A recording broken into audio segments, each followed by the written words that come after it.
देख रहे हैं इंडिया न्यूज। आपके साथ मैं हूं चित्रा त्रिपाठी। वक्त हो चला है सुपरफास्ट 100 का। नमस्कार, मैं हूं शीतल राजपूत। T20 वर्ल्ड कप में भारत और वेस्टइंडीज के बीच खेले जा रहे मैच में टीम इंडिया ने सभी शुरुआत की है। इससे पहले वेस्टइंडीज ने भारत के सामने 130 रन का लक्ष्य रखा। आज भारत ने टॉस जीतकर गेंदबाजी चुनी थी। वेस्टइंडीज के विस्फोटक बल्लेबाज क्रिस गेल 34 रन बनाकर रन आउट हो गए। गेल को मोहम्मद शमी ने रन आउट किया। अपनी पारी में गेल ने 1 चौका और 2 छक्के लगाए। टीम इंडिया की ओर से ऑलराउंडर रविंद्र जडेजा ने 3 विकेट झटके। उनके अलावा अमित मिश्रा ने 2 और आर अश्विन ने 1 विकेट लिया। वहीं एक खिलाड़ी रन आउट हुआ। सेमीफाइनल से पहले टीम इंडिया को 4 मैच खेलने हैं। पहले मैच में पाकिस्तान को भारत हरा चुका है और आज अगर भारत वेस्टइंडीज को हरा देता है तो लगातार 2 जीत से उसके सेमीफाइनल में पहुंचने का दावा मजबूत होगा। बीजेपी के पीएम उम्मीदवार नरेंद्र मोदी पर हमला करने की साजिश रच रहे 4 आतंकियों को दिल्ली पुलिस की स्पेशल सेल ने गिरफ्तार किया है। मास्टरमाइंड वकास को अजमेर रेलवे स्टेशन से पकड़ा गया। आतंकी वकास के 2 साथियों वकार और महरूफ को जयपुर के प्रतापनगर के इसी घर से पकड़ा गया। ये दोनों सेक्टर 35 के मकान नंबर 118 में रह रहे थे। चौथे आतंकी शाकिब को जोधपुर से गिरफ्तार किया गया। आतंकियों की गिरफ्तारी के बाद गृह मंत्री सुशील कुमार शिंदे ने कहा है कि नरेंद्र मोदी को डरने की जरूरत नहीं है। मोदी को जितनी सुरक्षा की जरूरत है दी गई है। 21 मार्च को बीजेपी नेताओं ने शिंदे से मिलकर मोदी की सुरक्षा बढ़ाने की मांग की थी। बीजेपी के लोगों को कोई ऐसी थ्रेट नहीं है। हम पूरा इंतजाम किए हुए हैं। बिहार इंसिडेंट्स के बाद मोदी जी को मैंने खुद उसका अपग्रेड किया है। इंसिडेंट से मोदी को कोई डर नहीं है। इस बीच दिल्ली पुलिस ने गृह मंत्रालय से नरेंद्र मोदी की सुरक्षा बढ़ाने की जरूरत बताई है। आईबी ने गृह मंत्रालय से कहा है कि मोदी के रैलियों में 4 स्तर की सुरक्षा दी जानी चाहिए। ये भी कहा गया कि मोदी को रोड शो से बचना चाहिए। सूत्रों से खबर है कि मास्टरमाइंड वकास और उनके 3 साथियों के निशाने पर लोकसभा चुनाव भी था। ये आतंकी दिल्ली में बड़े धमाके करने वाले थे। जयपुर में 8 जगहों पर हमले के फिराक में थे। Well, any important event, including elections, could be targeted. Ajmer से पकड़ा गया मास्टरमाइंड वकास इंडियन मुजाहिदीन का खूंखार आतंकी है। 2 आतंकवादियों को जयपुर से और 1 आतंकी को जोधपुर से गिरफ्तार किया गया। इनके पास से हथियार और भारी मात्रा में विस्फोटक भी बरामद हुआ है। वकास को पुलिस ने शनिवार के दिन ही अजमेर से गिरफ्तार कर लिया था। वकास ने पूछताछ में उसके साथ धमाकों की साजिश रच रहे 3 और आतंकियों का खुलासा किया है, जिसके बाद वकास की निशानदेही पर वकार, महरूफ और शाकिब को गिरफ्तार किया गया। गिरफ्त में आए इंडियन मुजाहिदीन के कुख्यात आतंकी वकास का असली नाम जियाउर रहमान है। पाकिस्तानी नागरिक वकास मुंबई, पुणे, हैदराबाद, जामा मस्जिद और वाराणसी ब्लास्ट में शामिल रहा है। 10 लाख का इनामी आतंकी वकास आतंकी सरगना यासिन भटकल का करीबी भी है। केंद्रीय गृह मंत्री सुशील कुमार शिंदे ने वकास समेत 4 आतंकियों की गिरफ्तारी को बड़ी उपलब्धि बताया है। उन्होंने कहा कि कई आतंकी हमलों में वकास की काफी वक्त से तलाश थी। ये बड़ा सक्सेस है हमारा कि ये वकास बहुत टेररिस्ट केसेस में हमें चाहिए था, तो वो मिल गया है। बीजेपी के पीएम उम्मीदवार नरेंद्र मोदी बाबा रामदेव के मंच पर दिखे। दिल्ली के रामलीला मैदान में मोदी ने बाबा रामदेव के योग शिविर को संबोधित किया। मोदी ने यहां रामदेव के काला धन वापस लाने के मुद्दे का समर्थन करते हुए कहा कि बाबा के मुद्दे मुझे अपने मुद्दों जैसे नजर आते हैं। उनके मुद्दे मुझे अपने मेरे मुद्दे लगते हैं, लेकिन बहुत लोग हैं जिनको उनके मुद्दों से नींद हराम हो जाती है। बाबा रामदेव के मंच पर मोदी का पहुंचना बेहद खास था, क्योंकि कुछ दिन पहले ही रामदेव मोदी से नाराज हो गए थे। अपने समर्थकों को बीजेपी का टिकट नहीं मिलने से नाराज रामदेव ने यहां तक कह दिया था कि मोदी पीएम बनने की जल्दबाजी में है।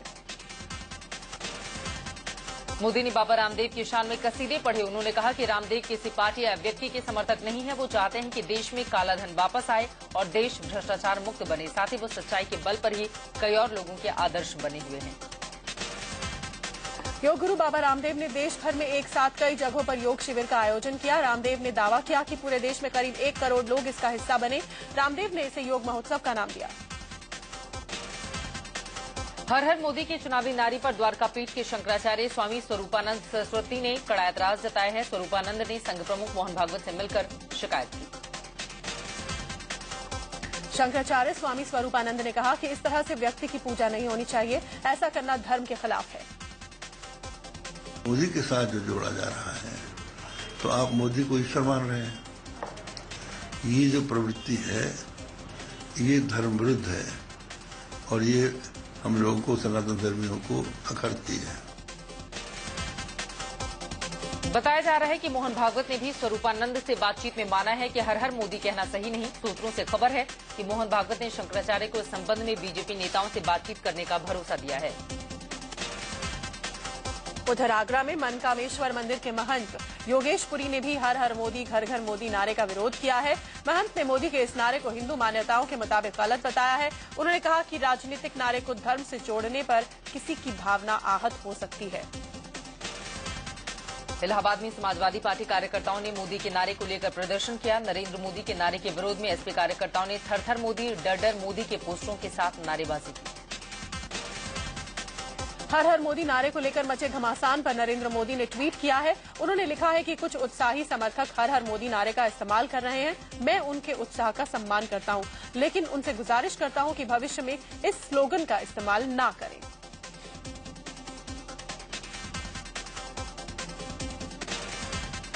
हर हर मोदी नारे पर गोवा के सीएम मनोहर पर्रिकर ने सफाई दी है। उन्होंने कहा है कि ये कार्यकर्ताओं का दिया गया नारा है, इसमें शिव के अपमान जैसी कोई बात नहीं है। वहीं हर हर मोदी नारे पर शंकराचार्य स्वरूपानंद सरस्वती के विरोध पर बीजेपी नेता सुशील कुमार मोदी ने उन्हें कांग्रेसी बता दिया। उन्होंने कहा कि ये नारा पेटेंट नहीं है। जम्मू कश्मीर के मुख्यमंत्री उमर अब्दुल्ला ने मोदी पर हमला बोला है। उन्होंने ट्वीट कर कहा कि ऐसा बार बार कहा जाता है कि राहुल गांधी कांग्रेस के वरिष्ठ नेताओं के साथ काम नहीं कर सकते। सच्चाई ये है कि नरेंद्र मोदी ऐसे नेता हैं जिन्होंने अपनी पार्टी के वरिष्ठ नेताओं को हाशिए पर ढकेल दिया है। बीजेपी के बागी नेता जसवंत सिंह ने साफ कर दिया है कि वो कल राजस्थान के बाड़मेर से निर्दलीय उम्मीदवार के तौर पर पर्चा दाखिल करेंगे। पार्टी ने जसवंत को बाड़मेर से टिकट नहीं दिया, जिसके बाद से उनके बागी तेवर अब दिख रहे हैं। जसवंत सिंह पार्टी आलाकमान से काफी नाराज दिखे। उन्होंने कहा कि क्या बीजेपी नेताओं ने उन्हें फर्नीचर समझ रखा है जो यहां से वहां एडजस्ट करने की बात कहते हैं। नाराज जसवंत सिंह ने यह भी कहा कि बीजेपी में कुछ नेता अहंकारी हो गए हैं जो समझते हैं कि उनकी आवाज पर देश टिका है। जसवंत सिंह की नाराजगी पर बीजेपी नेता मुख्तार अब्बास नकवी ने कहा है कि कई बार पार्टी हित को ध्यान में रखकर फैसले लेने होते हैं, भले ही इससे व्यक्तिगत तौर पर किसी को तकलीफ हो। बीजेपी में टिकट को लेकर मचे घमासान पर अरुण जेटली ने चुप्पी तोड़ी है। जेटली ने कहा कि नेता को टिकट ना भी मिले तो उसे हंसते हुए पार्टी का फैसला स्वीकार कर लेना चाहिए। उन्होंने कहा कि इस पर बयानबाजी करने से बेहतर शांत रहकर गरिमा बनाए रखना चाहिए।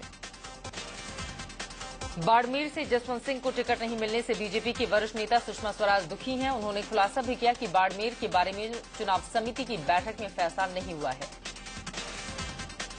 सुषमा स्वराज के खुलासे से ये सवाल उठा कि आखिर जसवंत सिंह को टिकट ना देने का फैसला किसने किया, क्योंकि चुनाव समिति में ऐसी बात नहीं हुई थी। सुषमा ने कहा भी कि ये फैसला असाधारण है।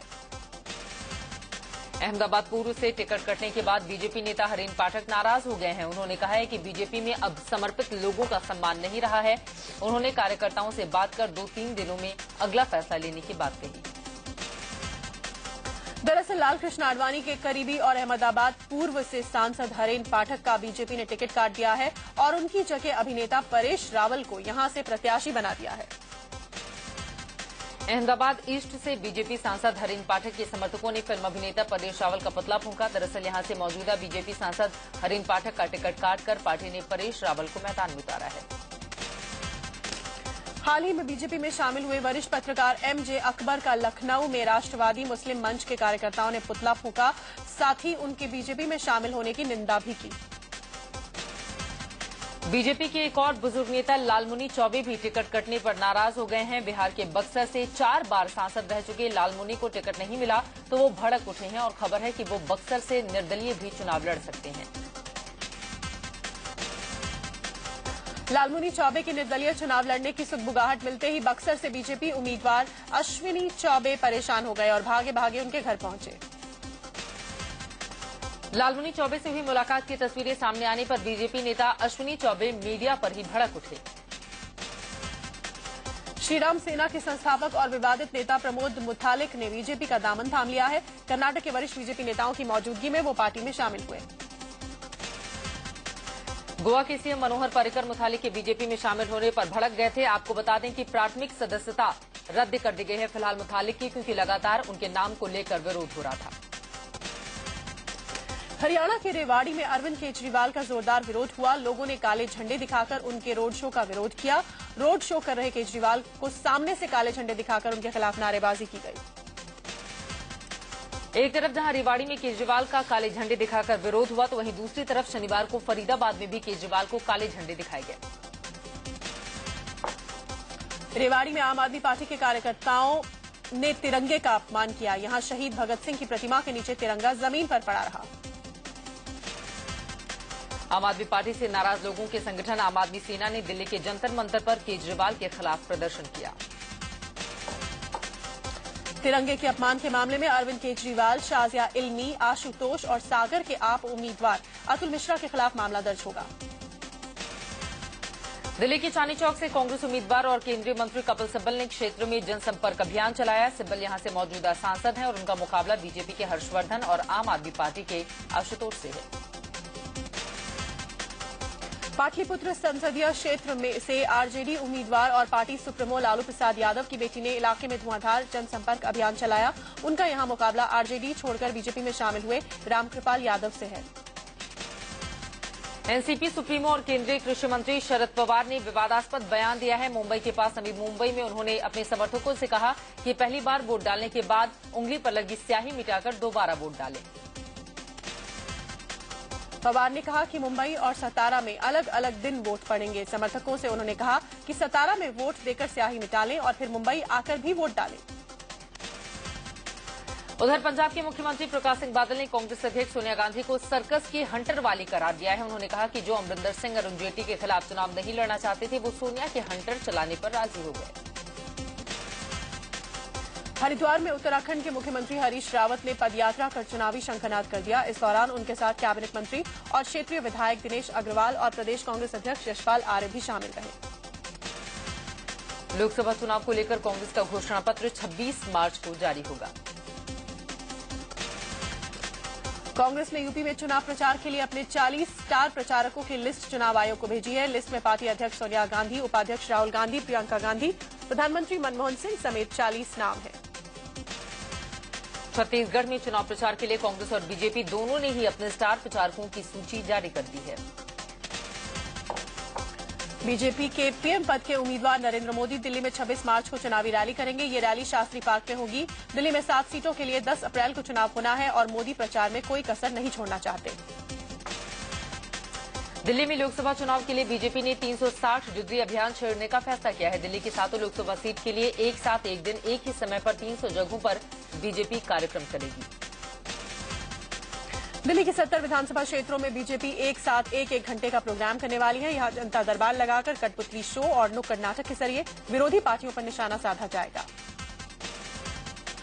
नरेंद्र मोदी के बचपन पर जल्द ही आपको कॉमिक्स पढ़ने को मिलेगी। 48 पेज की ये कॉमिक्स रानाडे प्रकाशन पब्लिश करेगी, जिसे ब्लू स्नेल एनिमेशन ने डिजाइन किया है।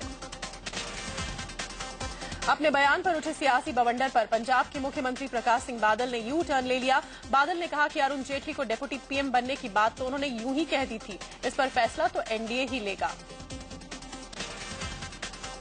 महाराष्ट्र के बाहर भी शिवसेना ने उम्मीदवार उतारने की बात कही तो परेशान बीजेपी अध्यक्ष राजनाथ सिंह ने उद्धव ठाकरे को फोन मिला दिया। खबर यह है कि उद्धव ने राजनाथ को ऐसा कोई भरोसा नहीं दिया कि वो यूपी बिहार में उम्मीदवार नहीं देंगे। इंडिया न्यूज के शो चुनावी नाइट विद दीपक चौरसिया में बाबा रामदेव ने केजरीवाल पर निशाना साधा। रामदेव ने कहा कि केजरीवाल की कांग्रेस से मिली भगत है, इसलिए वो मोदी के खिलाफ चुनाव लड़ रहे हैं। चुनावी नाइट्स विद दीपक चौरसिया में बाबा रामदेव ने एक और बड़ा खुलासा किया। उन्होंने कहा कि उन्हें भारत रत्न देने का लालच भी दिया गया था। अमृतसर से उम्मीदवार और बीजेपी के वरिष्ठ नेता अरुण जेटली एक कार्यक्रम में झपकी लेते नजर आए। अमृतसर में जेटली स्टेज पर बैठे नींद पूरी करते दिखे। पहुंचे भारत रत्न सचिन तेंदुलकर सोमनाथ मंदिर पहुंचे। सचिन ने यहां काफी देर तक भगवान के दर्शन किए। पूर्व क्रिकेटर और भारत रत्न सचिन तेंदुलकर अपने परिवार के साथ गुजरात के सासण गिर जंगल पहुंचे। घूमने के शौकीन सचिन ने जंगल में भरपूर आनंद उठाया। सचिन के आने की खबर सुनकर आसपास के लोगों की भीड़ जमा हो गई। सचिन तेंदुलकर ने साफ किया है कि वो फिलहाल कांग्रेस के लिए प्रचार नहीं करेंगे। अमिताभ बच्चन ने फिल्मी सितारों के राजनीति में आने का विरोध किया है। बिहार के दरभंगा में कल्याण छात्रावास और स्थानीय लोगों के बीच चल रहे विवाद ने हिंसक रूप ले लिया। छात्रों की गुंडाई से नाराज महिलाओं ने हॉस्टल में आग लगा दी। वहीं पुलिस हंगामा रोकने में नाकाम रही तो मीडिया की ही पिटाई पर उतर आई। इंदौर के मल्हारगंज इलाके में अस्पताल परिसर के गैराज में एक कार और बाइक जलकर खाक हो गई। दिल्ली से सटे फरीदाबाद में एक साड़ी के शोरूम में भीषण आग लग गई। आग से करीब 15 लाख रुपए के नुकसान का अनुमान है। पंजाब के तरनतारन में बदमाशों ने घर में घुसकर एक ही परिवार के 4 लोगों की हत्या कर दी। यूपी के शाहजहांपुर में एक शख्स ने अपनी बहन और उसके प्रेमी को गोली मारकर मौत के घाट उतार दिया। मुंबई के शिवड़ी इलाके में दरगाह के पास एक शख्स की कुछ अज्ञात लोगों ने बीती रात धारदार हथियार से काटकर हत्या कर दी। मुरादाबाद में 40 साल की एक महिला की लाश कई टुकड़ों में मिलने से हड़कंप मच गया। दिल्ली में दोस्ती करने से इनकार करने पर एक सरफिरे ने लड़की पर हमला कर दिया। राजस्थान के झालावाड़ में पिता और बेटी का रिश्ता शर्मसार हुआ है। पुलिस ने एक शख्स को गिरफ्तार किया है जो कई सालों से अपनी ही बेटी से रेप कर रहा था। गोरखपुर में पुलिस ने एक ऐसे अय्याश डॉक्टर को गिरफ्तार किया है जो कई लड़कियों और नर्सों का रेप कर चुका है। अय्याश डॉक्टर के साथ पकड़ी गई लड़की ने थाने में जमकर हंगामा किया। दिल्ली से सटे गाजियाबाद के साहिबाबाद थाने में एक महिला मजिस्ट्रेट ने छेड़खानी का मामला दर्ज कराया है। पंजाब के गुरदासपुर में सरहद पर तैनात बीएसएफ के एक जवान ने खुदकुशी कर ली। मुंबई से सटे भिवंडी में जिस्म फरोशी से मना करने पर एक युवती का पर धारदार हथियार से हमला किया गया। मथुरा में टोल प्लाजा पर राष्ट्रीय लोकदल के विधायक पूरन प्रकाश के समर्थकों ने जमकर हंगामा किया।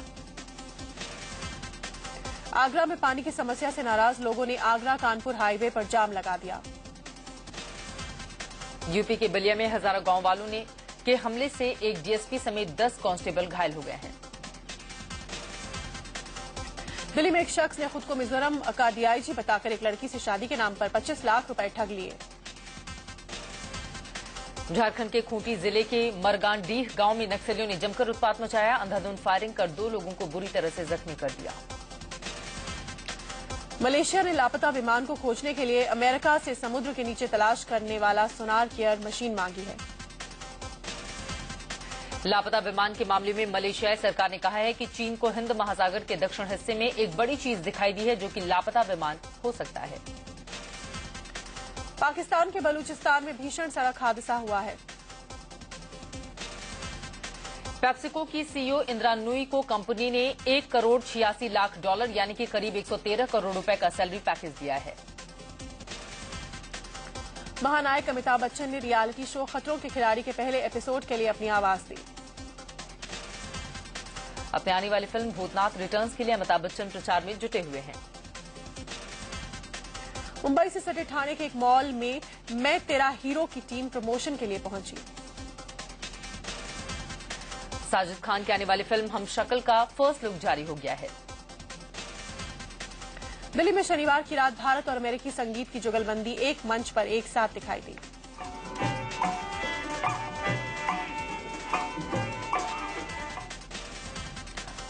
और जैकी भगनानी की आने वाली फिल्म जंगिस्तान का नया गाना रिलीज हुआ है।